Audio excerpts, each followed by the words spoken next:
Have you ever tried to read something important and it just felt super heavy? Like your brain was working harder than your eyes?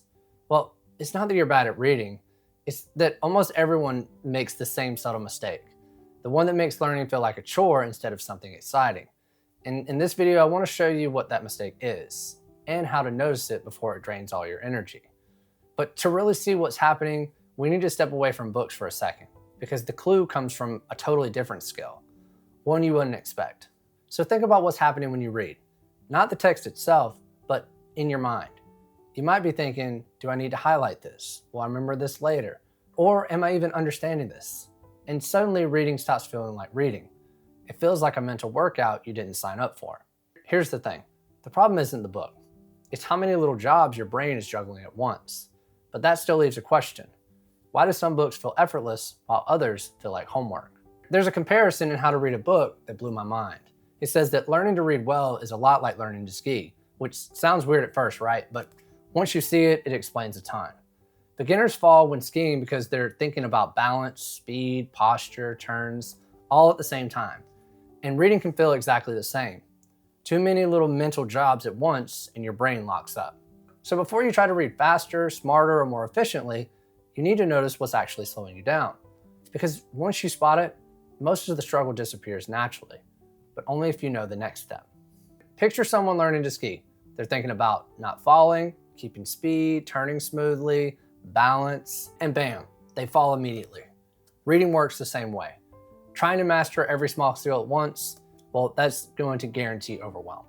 The trick isn't working harder, it's noticing that reading is actually a bunch of smaller skills stacked together. When we try to do all of them at once, our brains hit overload. Cognitive load research shows our working memory is tiny. Pile on too many tasks and comprehension crashes. That's why even motivated readers burn out.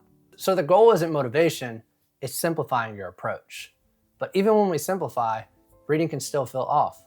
And that's where most advice fails. Even if you do it right, you might still hate reading. So what's missing? Most people read because they have to, not because they want to. They feel behind or guilty, or they feel like they should. And every page comes with pressure. And pressure, your brain hates that. It's not the reading itself, it's that you're trying to force meaning where the curiosity isn't there. Curiosity is the engine. Without it, reading feels like a chore. With it, reading pulls you in. Research shows curiosity triggers dopamine, which explains why random stuff feels easy to read, while important stuff feels impossible.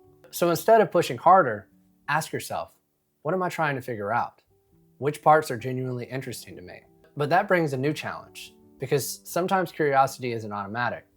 The book matters, but your brain doesn't care yet. When reading feels hard, most people grit their teeth, power through, hope it sticks, and burn out. The secret isn't more force, it's more interaction. Good readers don't just passively read, they talk to the book, they question it, argue with it, predict it. Studies on elaborative encoding show that explaining ideas in your own words makes them stick. Desirable difficulties research shows effortful interaction strengthens learning. Struggle isn't failure, passive reading is. So try this. Ask questions as you read. Argue with the author in your head, summarize one idea from memory, predict what comes next, one small step at a time. Reading isn't about being smart. It's about practicing a skill. You don't need to do everything at once. You just need to show up imperfectly and interact. Read for curiosity, not for pressure, and read like you're exploring. But none of this matters if you still struggle with a reading habit. So watch this video next. Keep learning, keep growing, keep going, and I'll see you in the next one.